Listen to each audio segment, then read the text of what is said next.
Hello friends, welcome to our channel. जैसा कि आप लोग देख सकते हैं कि साइंस की एक बहुत ही बेहतरीन श्रृंखला चल रही है जो कि रेलवे एग्ज़ाम और अदर कम्पिटिटिव एग्ज़ाम के लिए बहुत ही महत्वपूर्ण रहने वाली है। ठीक है, तो इससे पहले भी काफ़ी वीडियो आपको कराए जा चुके हैं। ठीक है, और रेलवे के प्रीवियस ईयर सामान्य विज्ञान और जीएस के क्वेश्चन, ठीक है, जो 40 मार्क्स का आना है पूरा कवर कराया जाएगा आपको। उसकी भी क्लासेज ऑलरेडी शुरू हो चुकी हैं। ठीक है, चलिए तो देखते हैं आज की क्लास का हमारा जो टॉपिक रहेगा, पदार्थों के सामान्य गुण जो होते हैं उनसे रिलेटेड कुछ वन लाइनर हम लोग क्वेश्चन डिस्कस करने वाले हैं।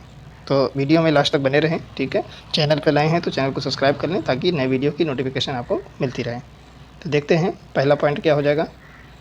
नदी से समुद्र में प्रवेश करने पर किसी जहाज़ की क्या प्रतिक्रिया होती है। तो क्या प्रतिक्रिया होती है, तो वह समुद्र में कुछ ऊपर उठता है। ठीक है, नदी से जब समुद्र में प्रवेश करता है तो वह कुछ ऊपर उठता है। रीज़न क्या होता है, क्योंकि पानी का घनत्व जो हो तो ज़्यादा होता है समुद्र का, ठीक है, नदी की अपेक्षा। आगे देखेंगे नेक्स्ट पॉइंट क्या हो जाएगा। हवाई जहाज़ से यात्रा करते समय पेन से स्याही क्यों निकलने लगती है। क्या रीज़न है कि पेन से स्याही बह जाती है, तो वायु दाब में कमी की वजह से स्याही बहने लगती है। ठीक है, नेक्स्ट देखेंगे पृष्ठ तनाव का क्या कारण है, तो अणुओं के मध्य सहसंयोजक बल यही पृष्ठ तनाव का कारण है। ठीक है, नेक्स्ट देखेंगे हम लोग, देखेंगे क्या हो जाएगा। कुएं से पानी से भरी बाल्टी को ऊपर खींचते हैं तो क्या अनुभव होता है। तो क्या अनुभव होता है, यह कि बाल्टी पानी की सतह से ऊपर आकर भारी हो गई है। ठीक है, पानी बहुत वज़नदार प्रतीत होता है। ठीक है, जो बाल्टी है भरी हुई पानी की ज़्यादा वज़नदार प्रतीत होती है। नेक्स्ट देखेंगे तेल जल के पृष्ठ पर क्यों तैरता है, क्यों फैल जाता है। ठीक है, तेल जो है जल के पृष्ठ पर क्यों फैल जाता है, तो रीज़न ये है क्योंकि तेल का पृष्ठ तनाव जल से कम होता है। तो जल के पृष्ठ तनाव की अपेक्षा तेल का पृष्ठ तनाव कम होता है, इसीलिए वह पूरे पानी में ऊपर फैल जाता है। ठीक है, नेक्स्ट देखेंगे साबुन के बुलबुले का दाब वायुमंडलीय दाब से कम होता है अथवा अधिक, तो यह अधिक होता है। ठीक है, तो साबुन के बुलबुले का दाब वायुमंडलीय दाब से अधिक होता है। नेक्स्ट देखेंगे हम लोग वायुमंडल में बादलों के तैरने का क्या कारण है, तो रीज़न यह है कि वायु के घनत्व की तुलना में बादलों का घनत्व कम होता है। ठीक है, इसीलिए वह तैरते रहते हैं। नेक्स्ट हो जाएगा धातु की, और जैसे ही घनत्व बढ़ता है वो बारिश का रूप ले लेते हैं और बरसात हो जाती है। ठीक है, नेक्स्ट देखेंगे पॉइंट धातु की शुद्धता ज्ञात करने में किस सिद्धांत का प्रयोग किया जाता है, तो आर्किमिडीज का सिद्धांत यूज किया जाता है धातु की शुद्धता मापने में। नेक्स्ट देखेंगे वाहनों में स्नेहक तेल का प्रयोग क्यों किया जाता है, तो घर्षण कम करने के लिए किया जाता है। ठीक है, नेक्स्ट हो जाएगा, देखिए नेक्स्ट पॉइंट है वर्षा की बूंदें गोलाकार क्यों होती हैं, तो जल के पृष्ठ तनाव की वजह से वर्षा की बूंदें जो होती हैं गोलाकार होती हैं। ठीक है, नेक्स्ट देखेंगे बैरोमीटर के पैमाने में अचानक गिरावट आने पर कौन सी मौसमी दशा इंगित होती है, तो कौन सी दशा इंगित होती है, तो यह तूफ़ानी मौसम, ठीक है, आने की संभावना दिखती है।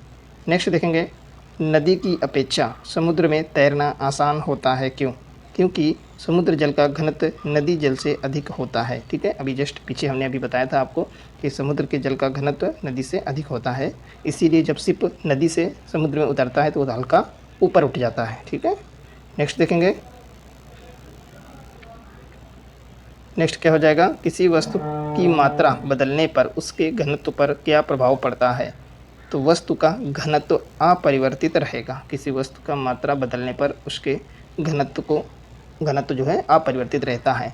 सेम चीज़ अगर उसी में मिक्स करेंगे तो घनत्व कुछ परिवर्तित नहीं होता है। ठीक है, नेक्स्ट देखेंगे स्वचालित हाइड्रोलिक ब्रेक किस सिद्धांत पर कार्य करता है, तो यह पास्कल के सिद्धांत पर कार्य करता है स्वचालित हाइड्रोलिक ब्रेक।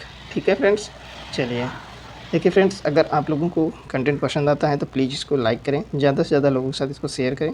ठीक है, चैनल पे नए हैं तो सब्सक्राइब अवश्य करें, इससे हमको क्या होता है नए नए वीडियो बनाने के लिए मोटिवेशन मिलता है। ठीक है, नेक्स्ट देखेंगे जब किसी झील की तली से उठकर वायु का बुलबुला ऊपरी सतह पर आता है तो उसके आकार पर क्या प्रभाव पड़ेगा, तो उसका आकार जो है तो बढ़ जाएगा। ठीक है, नेक्स्ट देखेंगे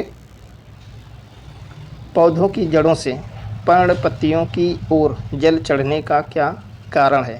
तो पौधों की जड़ों से पत्तियों की ओर जल जो चढ़ता है जाइलम के थ्रू, तो वह रीजन क्या होता है? वो केशिकत्व कहलाता है। ठीक है, केशिकाओं के माध्यम से जल ऊपर को चढ़ता है। ठीक है, एक प्रेशर लगता है, प्रेशर की ज़रूरत होती है और केशिकत्व कहलाता है वो। ठीक है, केशिकत्व के थ्रू जल पत्तियों तक पहुंचता है। ठीक है, बिना प्रेशर के जाइलम वर्क नहीं करेगा। ठीक है, और फ्लोएम यानी कि जो फल फ्रूट जो भी भोजन एकत्रित होता है पत्तियों में या तने में, तो उसको अगर बॉडी पार्ट में पहुंचाना है तो आपको प्रेशर की ज़रूरत नहीं होती, लेकिन जाइलम वर्क तभी करेगा जब प्रेशर उसको मिलेगा। नेक्स्ट देखेंगे, जल का आपेक्षिक घनत्व किस ताप पर सर्वाधिक होता है? तो यह 4 डिग्री सेंटीग्रेड पर सर्वाधिक होता है। ठीक है, जल का अपेक्षित घनत्व। ठीक है, और आप देख सकते हैं कि फ़ारेनहाइट और सेल्सियस पैमाने पर जो जल का घनत्व किस पे इक्वल होता है? तो यह है आपका 40 डिग्री सेंटीग्रेड, -40 डिग्री जो सेंटीग्रेड होता है उसमें आपका फ़ारेनहाइट व सेल्सियस पैमाना सेम होता है। जल का जो क्वथनांक होता है वह 100 डिग्री होता है और हिमांक जो है आपका 0 डिग्री सेंटीग्रेड होता है। ठीक है, पानी को जब हम लोग गर्म करते हैं तो 0 से 4 डिग्री सेंटीग्रेड तक वह संकुचित होता है, यानी कि उसका आयतन कम होता है, उसके बाद वह बढ़ता है फिर। ठीक है, आयतन सबसे न्यूनतम कब होता है? तो यह 4 डिग्री सेंटीग्रेड पर आयतन सबसे न्यूनतम होता है। ठीक है, घनत्व सबसे ज़्यादा, आयतन सबसे कम, और बर्फ़ का घनत्व जल से कम होता है हमेशा। ठीक है, तो ये आप लोग देख सकते हैं, कुछ इंपॉर्टेंट पॉइंट हैं। ठीक है, आपका जो 0 डिग्री सेंटीग्रेड होता है वह 32 डिग्री फ़ारेनहाइट के बराबर होता है। ठीक है फ्रेंड्स, ऐसे ही इंपॉर्टेंट पॉइंट्स हम बीच बीच में आपको बताते रहेंगे। नेक्स्ट देखेंगे, स्टोव में मिट्टी के तेल का बत्ती में ऊपर चढ़ने का क्या कारण है? तो केशिकत्व का गुण होता है। ठीक है, इसी वजह से पानी धीरे धीरे ऊपर चढ़ जाता है। नेक्स्ट देखेंगे, अब तक ज्ञात पदार्थों में इस पदार्थ की प्रत्यास्थता सर्वाधिक होती है? यह क्वार्टज की होती है। ठीक है, नेक्स्ट है, जल से निकालने पर शेविंग ब्रश के बाल आपस में किस कारण से चिपक जाते हैं? तो यह पृष्ठीय तनाव के कारण चिपक जाते हैं। नेक्स्ट देखेंगे, स्टील रबर की अपेक्षा अधिक प्रत्यास्थ क्यों होती है? स्टील जो है रबर की अपेक्षा अधिक प्रत्यास्थ क्यों होती है? रीज़न यह है कि स्टील के लिए अधिक विरूपक बल की आवश्यकता होती है, इसीलिए यह है अधिक प्रत्यास्थ होती है। ठीक है, नेक्स्ट देखेंगे, किसी वस्तु की सतह के लंबवत लगने वाले बल को क्या कहते हैं? तो प्रणोद बल कहते हैं। नेक्स्ट हो जाएगा, जल से भरी बाल्टी को हिलाकर छोड़ देने पर कुछ समय पश्चात जल अपने आप क्यों स्थिर हो जाता है? तो यह श्यानता के गुण की वजह से हो जाता है स्थिर।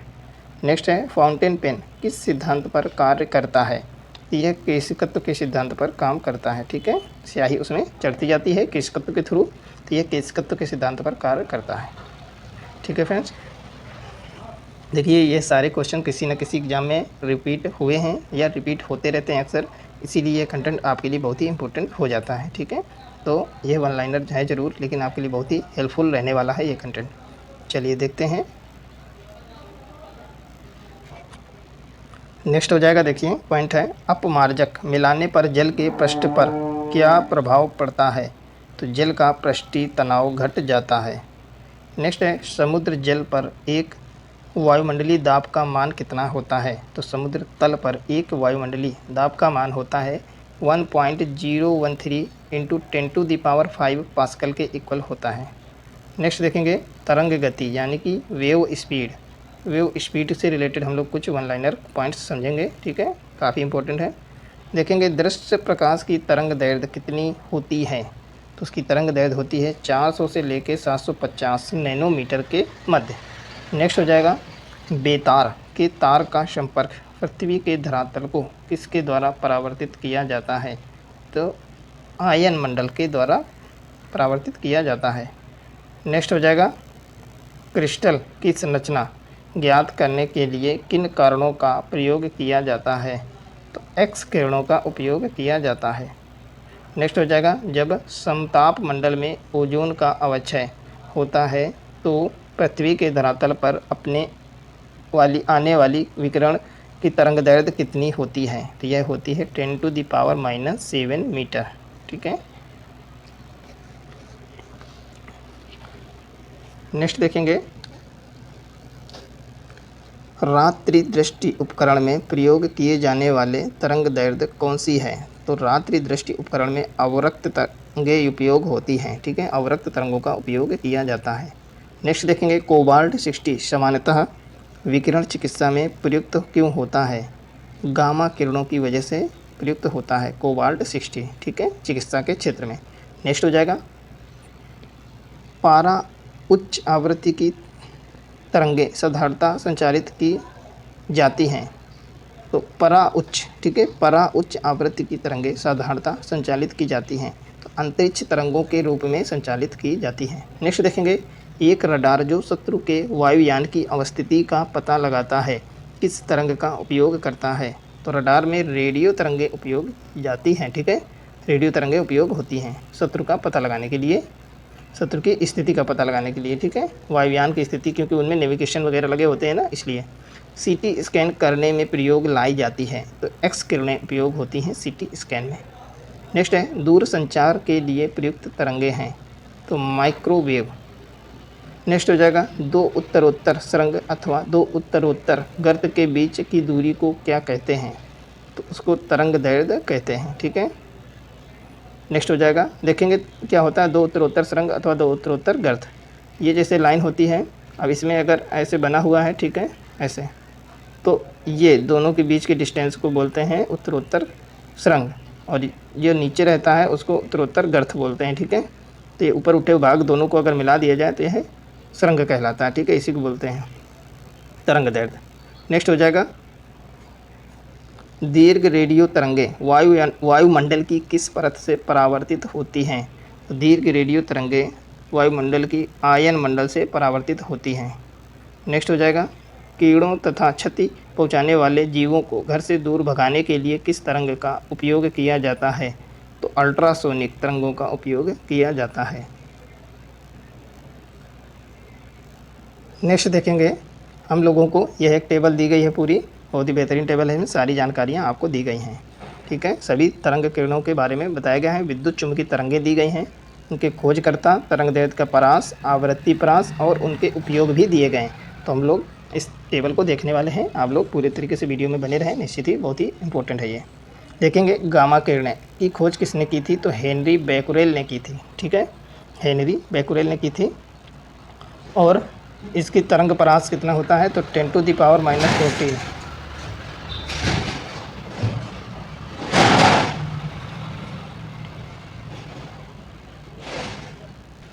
10⁻⁻14 से मीटर से लेकर 10⁻−10 मीटर तक होती है तरंग दैर्ध्य परास। और इसकी आवृत्ति परास जो होती है 10⁻20 से लेकर 10⁻18 होती है आवृत्ति परास।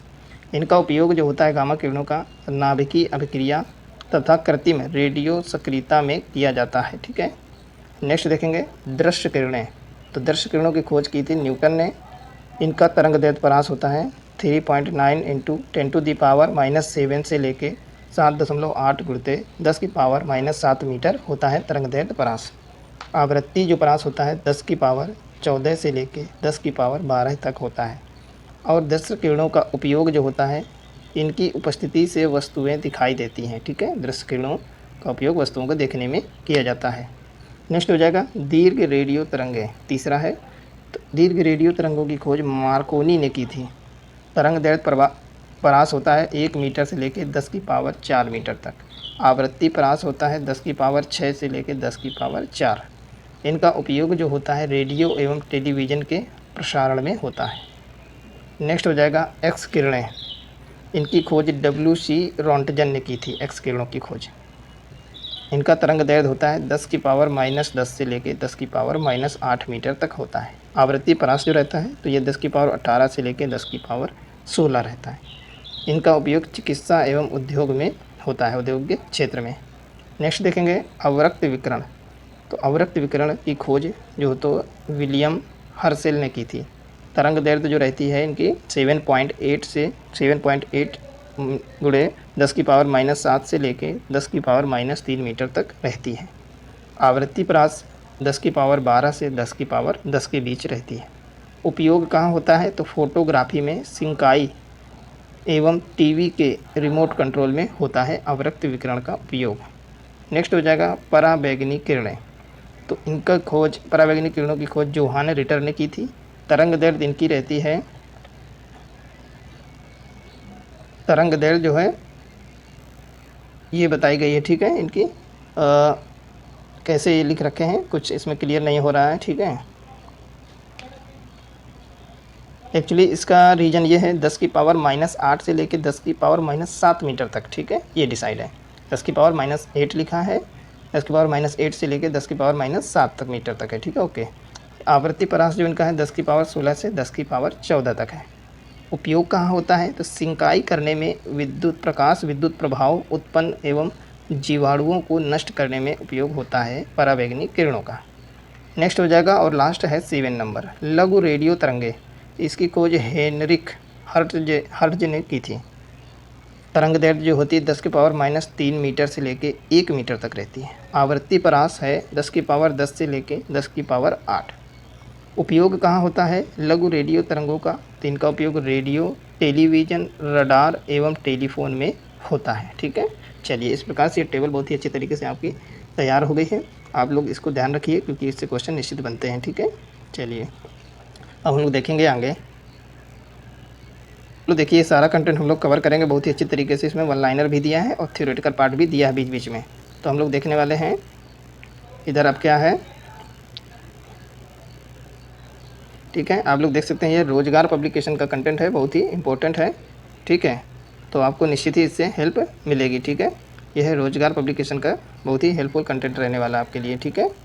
चलिए देखेंगे हम लोग, आंतों से संबंधित रोगों के निदान में कौन सी किरणों का उपयोग किया जाता है, तो एक्स किरणों का उपयोग किया जाता है। नेक्स्ट हो जाएगा, बंद चूल्हे या ओवन में किसका उपयोग किया जाता है, तो सूक्ष्म तरंगों या माइक्रोवेव का उपयोग होता है। नेक्स्ट हो जाएगा, सुदूर संवेदी युक्ति नियंत्रण में एक अंतर्निर्मित स्रोत होता है। अंतर्निर्मित स्रोत कौन सा होता है, तो अवरक्त किरण का स्रोत होता है, ठीक है। नेक्स्ट हो जाएगा, कूलिज नालिका ट्यूब का उपयोग, कूलिज नालिका या ट्यूब का उपयोग कौन सी किरणें उत्पन्न करने के लिए किया जाता है, तो इनका उपयोग एक्स किरणों को उत्पन्न करने में किया जाता है, ठीक है। चलिए तो ठीक है फ्रेंड्स, नेक्स्ट क्लास में हम लोग देखेंगे ध्वनि से रिलेटेड बेहतरीन वन लाइनर ऐसे ही क्वेश्चन देखने वाले हैं, ठीक है। बहुत ही बेहतरीन कंटेंट रहने वाला है। तो आप लोग अगर चैनल पर नए हैं तो इसको ज़रूर सब्सक्राइब कर लें, ज़्यादा से ज़्यादा लोगों के साथ शेयर करें, इससे हमको मोटिवेशन भी मिलता है नए नए वीडियो बनाने के लिए। बहुत ही बेहतरीन कंटेंट रेलवे एग्जाम को मद्देनज़र रखते हुए जो प्रीवियस ईयर में पूछे गए हैं जीएस श्रृंखला पूरा कवर कराया जाएगा, साइंस और अदर जीएस, ठीक है। तो आप लोग प्ले लिस्ट में जाके जरूर वॉच करें, क्लास ऑलरेडी रनिंग पे है, ठीक है। टेलीग्राम ग्रुप भी ज्वाइन कर लें, लिंक डिस्क्रिप्शन में दिया गया है, उसमें आपको इंपॉर्टेंट PDF और जानकारियाँ मिलती रहती हैं। ओके, टेक केयर, मिलते हैं नेक्स्ट क्लास में।